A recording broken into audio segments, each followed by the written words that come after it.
کہ امت مسلمہ کو اللہ تعالیٰ نے ہتھیار دیا اپنے کلام کی شکل میں، تاکہ انسانوں کو اللہ تعالیٰ سے دور ہونے سے بچائیں اور ایک ہی وحدہ اللہ شریک ذات کی طرف متوجہ کریں اور کلام کے ذریعے سے کریں۔ تو اللہ تعالیٰ نے اس امت محمدیہ کو پہلا ہتھیار دیا کہ جو لوگ نہیں ماننے والے اللہ تعالیٰ کو، حضور صلی اللہ علیہ وسلم کو ماننے والے نہیں ہیں، تو ہمیں اللہ تعالیٰ نے نسخہ بتایا، دیکھو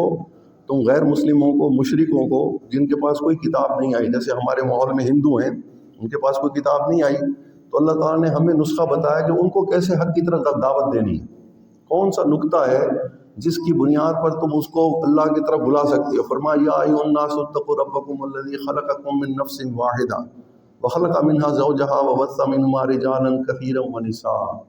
ان کو یہ جا کر کے دعوت دو، یہ اللہ نے سارے انسانوں کو خطاب کیا، تمام انسانوں، ذرا سوچو تو صحیح کہ تم آئے کہاں سے سارے؟ فرمایا تم ایک باپ کی اولاد ہو سارے،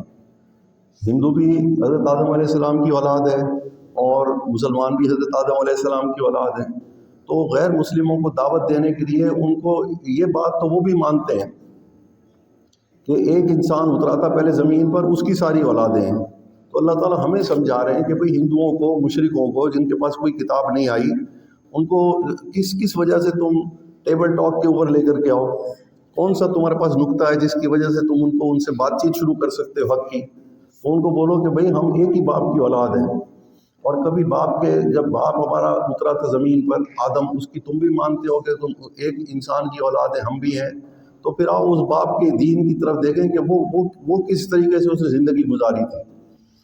اور یہ نقطہ جو ہے آج ہندوستان کے اندر ہزاروں ہندو مسلمان ہو گئے اسی آیت کے